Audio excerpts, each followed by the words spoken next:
નમસ્કાર દર્શક મિત્રો, સિટી ન્યૂઝમાં આપ સૌનું સ્વાગત છે। સમાચારોની શરૂઆત કરતા પહેલા એક નજર આજના મુખ્ય સમાચારો પર। ધોળીપાડામાં ભાજપની સેન્સ પ્રક્રિયા દરમિયાન કેટલાક અગ્રણીઓમાં નારાજગી। દર્દીના સ્ટ્રેચર અને વ્હીલચેર દર્દીના પરિવારના સભ્યોએ ધક્કો મારવા વારો, લોકસભા દંડકની સૂચનનો અનાદર। વાસી સમોસા ખાધા બાદ મહિલાનું મોત, દીકરા અને દીકરીની હાલ સારવાર।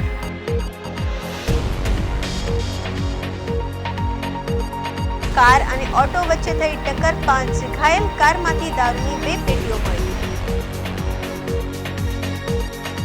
હવે સમાચાર વિગતવાર જોઈએ। વલસાડ જિલ્લામાં ભાજપ દ્વારા છેલ્લા 3 દિવસથી મંડળ પ્રમુખની પસંદગી માટે સેન્સ પ્રક્રિયા ચાલી રહી છે।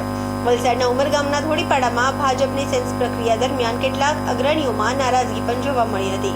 ઉમરગામમાં યોજાયેલી સેન્સ પ્રક્રિયામાં ભાજપના ઉમરગામ શહેર પ્રમુખ, ઉમરગામ તાલુકા પ્રમુખ અને વાપી નોટિફાઈડ પ્રમુખ માટે સેન્સ પ્રક્રિયા કરવામાં આવી હતી, જેમાં દાવેદારોએ દાવેદારી રજૂ કરી હતી, પરંતુ પ્રક્રિયા દરમિયાન માત્ર 5 દાવેદારોને જ સાંભળવામાં આવશે તેવું આંતરિક રીતે જણાતા અન્ય દાવેદારોમાં નારાજગી વ્યાપી હતી। ભાજપ દ્વારા નવા સંગઠનની રચના માટે અત્યાર સુધી બૂથ પ્રમુખની પસંદગી થઈ અને હવે મંડળ પ્રમુખની ચૂંટણી પ્રક્રિયા ચાલી રહી છે, જે અંતર્ગત અત્યારે સેન્સ લેવામાં આવ્યા હતા, જેમાં 13 દાવેદારોએ દાવેદારી રજૂ કરી હતી, જેમના માટે અભિપ્રાય આપવા ઉમરગામ વિધાનસભા મત વિસ્તારમાં આવતા તમામ તાલુકા પંચાયતના સભ્યો, નગરપાલિકાના સભ્યો અને જિલ્લા પંચાયતના સભ્યો સહિત પાર્ટી સંગઠન અગ્રણીઓ અને પદાધિકારીઓ પણ ઉપસ્થિત રહ્યા હતા। જો કે આંતરિક રીતે માત્ર 5 દાવેદારોના જ અભિપ્રાય લેવામાં આવશે તેવું જણાવતા અન્ય દાવેદારોમાં નારાજગી વ્યાપી ગઈ હતી। આ પ્રક્રિયા દરમિયાન સ્થળ પર પહોંચેલા વલસાડ જિલ્લા ભાજપ પ્રમુખ હેમંત કંસારાની સામે પણ કેટલીક અગ્રણીઓએ આ મામલે નારાજગી વ્યક્ત કરી હતી। આ મામલે વલસાડ જિલ્લા ભાજપના નવા સંગઠનના ચૂંટણી પ્રમુખ રાજેશ દેસાઈએ પણ આ મામલે ગોળ જવાબ આપ્યો હતો। જો કે અત્યારે તો પાર્ટી આ નવા સંગઠનના પ્રમુખની પસંદગી માટે ચાલી રહેલી આ સેન્સ પ્રક્રિયાને લઈ દાવેદારો લોબિંગ કરી રહ્યા છે અને બીજી બાજુ તમામ દાવેદારો નહીં પરંતુ માત્ર કેટલાક દાવેદારોના સેન્સ લેવામાં આવી રહ્યા હોવાના આક્ષેપને કારણે રાજકારણ ગરમાયું છે। અમે ઉમરગામ શહેર અને તાલુકાના બૂથ અધ્યક્ષો, જિલ્લા પંચાયતના સભ્યો, પક્ષના આગેવાનો, ભૂતપૂર્વ આગેવાનો વગેરે પાસેથી આવેલા માન્ય ઉમેદવારોમાંથી તેઓ પોતાનો અભિપ્રાય આપી શકે એવી એક લોકશાહી પદ્ધતિ અમલીકૃત કરીને હાલમાં એ કાર્યવાહી ચાલી રહી છે। કોઈને બોલાવવામાં આવ્યા નથી। ઉમેદવારો પોતાના નિયત સમયની અંદર એમણે ફોર્મ ભરવાનું હોય છે અને પ્રદેશની જે ગાઈડલાઈન પ્રમાણે એમણે એમના આધાર પુરાવા અને ફોર્મની અંદર માગેલી વિગતો ભરવાની હોય છે। ત્યાં કે નોર્મ્સની અંદર સુસંગત ન હોવાને કારણે આવા કેટલાક ઉમેદવારો અમાન્ય થયા હોય, જેથી કરીને એમને આ માન્યની યાદીમાં ગણવામાં આવતા નથી અને એ રીતે વાકેફ કરવામાં આવે છે।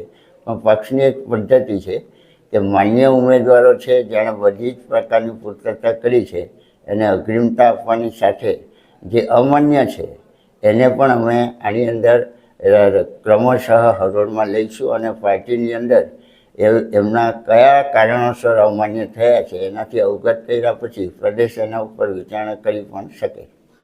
વલસાડ સિવિલ હોસ્પિટલમાં દાખલ થતા દર્દીના સ્ટ્રેચર અને વ્હીલચેર દર્દીના પરિવારના સભ્યોએ ધક્કો મારવાનો વારો આવ્યો છે। લોકસભા દંડકની સૂચનનો અનાદર થતા જોવા મળ્યો છે। સિવિલ હોસ્પિટલમાં દર્દીના સગાએ સ્ટ્રેચર અને વ્હીલચેરને ધક્કો મારતા હોવાની ઘટના ફરી ન બને તેની લોકસભાના દંડકે સિવિલ સુપ્રિન્ટેન્ડન્ટને સૂચના આપી હતી।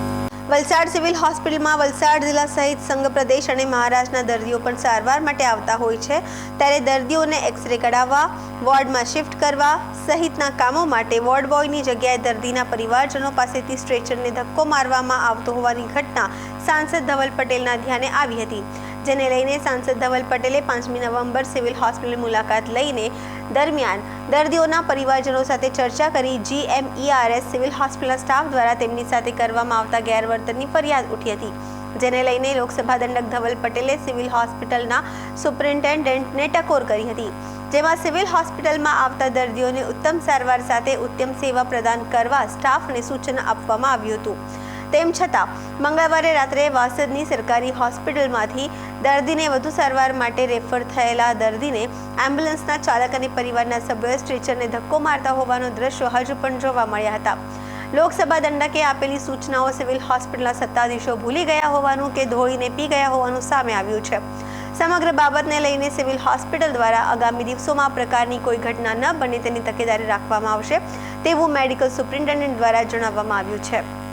હાલ તો જે પ્રમાણે ઘટના સામે આવી છે તેને લઈને સિવિલ પ્રશાસન દ્વારા તમામ ડ્રાઈવર સહિત અન્ય હોસ્પિટલોને પણ સાથે સર્વન્ટ લાવવા અને એમરજન્સી સ્ટાફ વધારવામાં આવશે તેવું જણાવવામાં આવ્યું હતું. નરેશભાઈ પટેલ, આમાં છે ને વાસદાથી રિફર કરેલું વલસાડ, એવું એમ્બ્યુલન્સનો ડ્રાઈવર છું ને આ જાતે સ્ટ્રેચર લાવીને અહીંયા મારે હેન્ડલિંગ કરવું પડે છે ને પેશન્ટની બીમારી તો મને ચોક્કસ નથી ખબર ને આમાં છે ને કે સારવાર માટે હું આવ્યો છે વલસાડ સિવિલ હોસ્પિટલનો ડ્રાઈવર છું. નથી જાતે લાવવું પડે, સ્ટ્રેચર મૂકવું પડે, કેસ પેપર કાઢવું પડે જાતે જ. એ તો અમને ખબર છે એટલે સ્ટ્રેચર લઈને અમારે જાતે ખાટલા સુધી મૂકવા પડે છે. ભાઈ એવાજીભાઈ ગાવિત, ગામ સિલોટમાં, જિલ્લો ડાંગ. અમે વાસદા સિવિલમાં લઈ આવ્યા અને ત્યાંથી ડૉક્ટર સાહેબે કીધું કે વલસાડ સિવિલમાં લઈ જાઓ, તો અમે એમ્બ્યુલન્સ આપીને લઈ આવ્યા અને અહીંથી પછી ખરું ને અમે જાતે ટેચરમાં મૂકીને સિવિલમાં લઈ ગયા. એ સ્ટાફ કોઈ નહીં આવ્યું ને એના કારણે હવે એ તો પૂછપરછ તો પેલા ડ્રાઈવરે, એમ્બ્યુલન્સના ડ્રાઈવરે કીધું હોય. અહીંયા તો એમ કે આપણે જાતે એમ કે લઈ જવું પડે, એટલે મેં કીધું કંઈ વાંધો નહીં, આપણે જાતે લઈ જાવ.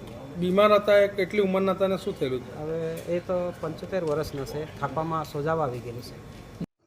ગઈકાલે રાતે મીડિયા દ્વારા અમને જે વિડીયો જોયો છે એમાં પેશન્ટ ઇમરજન્સીમાં આવેલું હતું. ત્યારે વાસદા કોટેજના ડ્રાઈવર અને પેશન્ટના સંબંધી ત્યાં કેઝ્યુઅલ્ટી સુધી સ્ટ્રેચર લઈ ગયા હતા.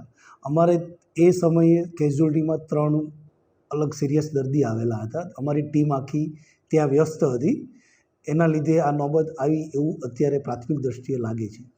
આગામી દિવસોમાં આવી ઘટના ન બને તે માટે શું કરવાનું? આગામી દિવસોમાં આ ઘટના ન બને તેના માટે જે બી એમ્બ્યુલન્સમાંથી સિરિયસ દર્દીને લઈને આવે છે એ લોકોને જોડે એક સ્ટાફ સર્વન્ટ મોકલે તથા અહીંયા અમારો કેઝ્યુઅલ્ટીનો જે સ્ટાફ છે એને ત્યાં સતર્ક રાખીને જેમ મને જલ્દી કે એવી નોબત ના આવે કે પેશન્ટના સંબંધી સ્ટ્રેચર લઈ જાય એવો પ્રયત્ન કરશું.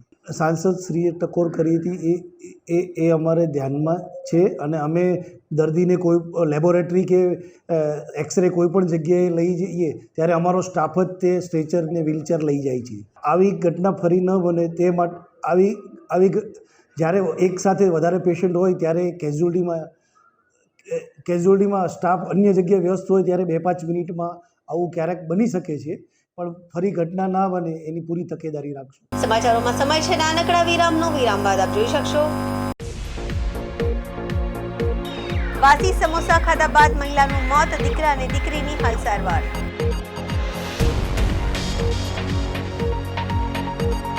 કાર અને ઓટો વચ્ચે થઈ ટક્કર, 5 ઘાયલ. કારમાંથી દારૂની 2 પેટીઓ મળી.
શ્રમિક પંજાબી પરિવારના સભ્યોએ ગઈકાલના વાસી સમોસા ખાધા હતા. ત્યારબાદ તેમને પેટમાં દુખાવો પડ્યો હતો અને ઉલટી થવા લાગી હતી, જે બાદ અબ્રામા નજીકના વિસ્તારમાં રહેતા સંબંધીને ઘટનાની જાણ કરી હતી.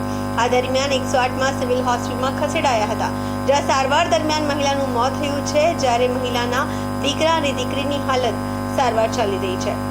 વલસાડના અબ્રામા વિસ્તારમાં રહેતા એક શ્રમિક પંજાબી પરિવારના સભ્યોએ ગઈકાલના વાસી સમોસા ખાધા હતા. ત્યારબાદ તેમને પેટમાં દુખાવો પડ્યો હતો અને ઉલટી થવા લાગી હતી, જે બાદ અબ્રામા નજીકના વિસ્તારમાં રહેતા સંબંધીઓને ઘટનાની જાણ કરાઈ હતી. આ દરમિયાન 108માં સિવિલ હોસ્પિટલ ખસેડાયા હતા, જ્યાં સારવાર દરમિયાન મહિલાનું મોત થયું હતું, જ્યારે મહિલાના દીકરા અને દીકરીની હાલ સારવાર ચાલી રહી છે.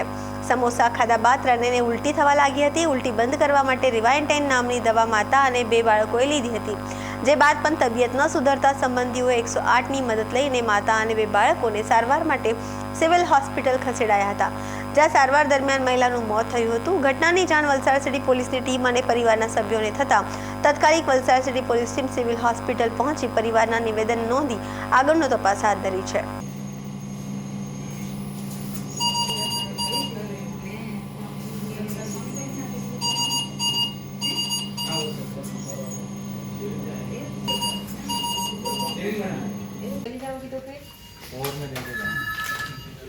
नहीं ये हो जाएगा, ये कितना आप जा रहे हो घर पर जा रहे हो?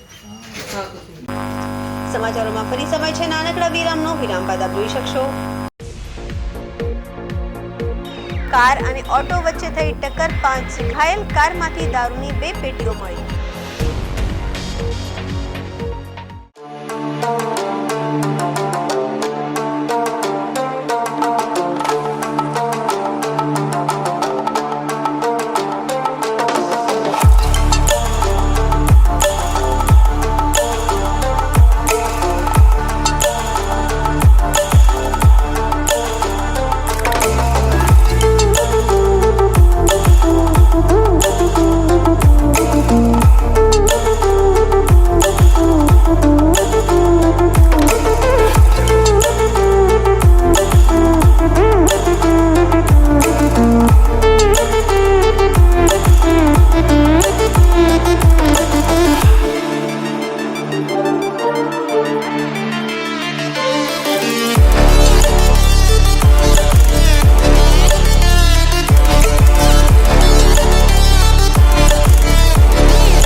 સ્વાગત છે.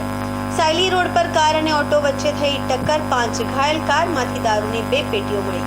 સાયલી રોડ પર સ્વિફ્ટ કાર અને ઓટો રિક્ષા વચ્ચે જોરદાર ટક્કર થઈ હતી. SSR કોલેજ પાસે સિલવાસાથી સિલી જતી સ્વિફ્ટ કાર નંબર DN09H2509 સામેથી આવી રહેલી ઓટો સાથે અથડાઈ હતી. આ જોરદાર અથડામણમાં ઓટો રિક્ષાને ભારે નુકસાન થયું હતું. ઓટો ચાલક, 2 બાળકો અને 2 મહિલાઓ સહિત 5 લોકો ઘાયલ થયા હતા.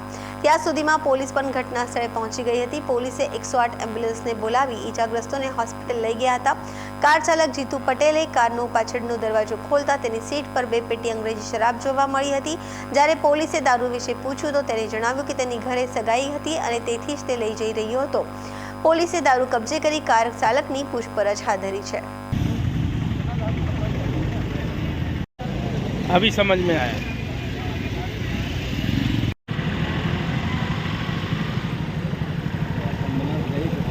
अरे वही तो देखने दे यार.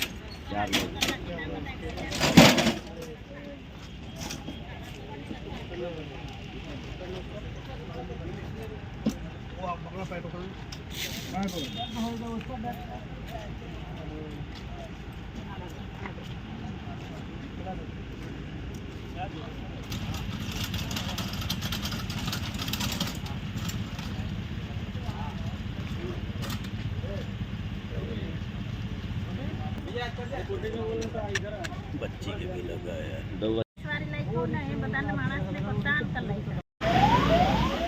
हैं? तो कहाँ लेके जा रहे थे दारू ये?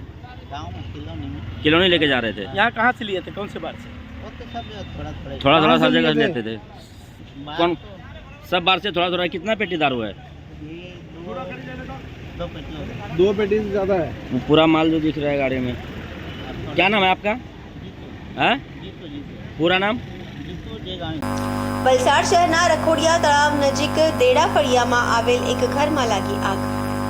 વલસાડ શહેરના રખોડિયા તળાવ નજીક દેડા ફળિયામાં આવેલ એક ઘરમાં આગ લાગી હતી. ઘરમાં પાર્વતીબેન રાઠોડ નામના મહિલા રહેતા હતા. અચાનક જ કોઈ કારણોસર આગ લાગતા આસપાસના વિસ્તારમાં પણ દોડધામ મચી ગઈ હતી. જાણ કરતા ફાયર બ્રિગેડની ટીમ પણ તત્કાલની ઘટનાસ્થળે પહોંચી હતી અને આગ પર કાબૂ મેળવવામાં પ્રયાસ કર્યા હતા. બનાવની જાણ થતાં જ વીજ વિભાગની ટીમ પણ ઘટનાસ્થળે પહોંચી હતી. સદનસીબે આ ઘટનામાં કોઈ જાનહાનિ થઈ નથી, પરંતુ શ્રમિક પરિવારના ઘરમાં આગ લાગતા કેટલો સામાન બળીને ખાખ થયો હતો. જો કે હજુ સુધી આગ લાગવાનું કારણ જાણી શકાયું નથી.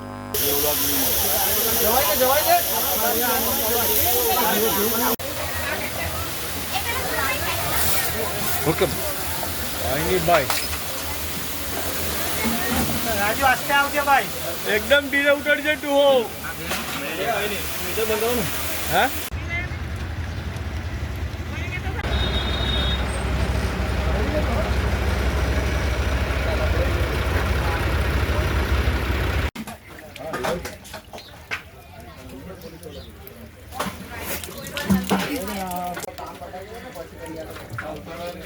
से नंबर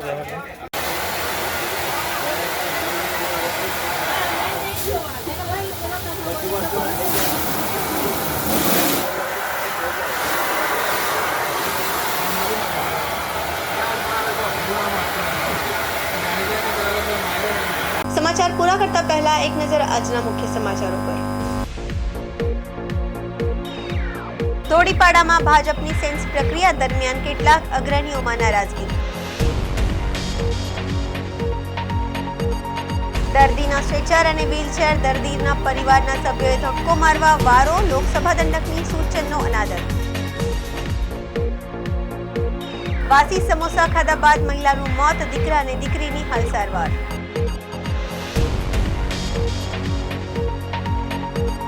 કાર અને ઓટો વચ્ચે થઈ ટક્કર. 5 ઘાયલ. કારમાંથી દારૂની 2 પેટીઓ મળી. તો આ હતા અત્યાર સુધીના સમાચાર. જોતા રહો સિટી ન્યૂઝ. નમસ્કાર.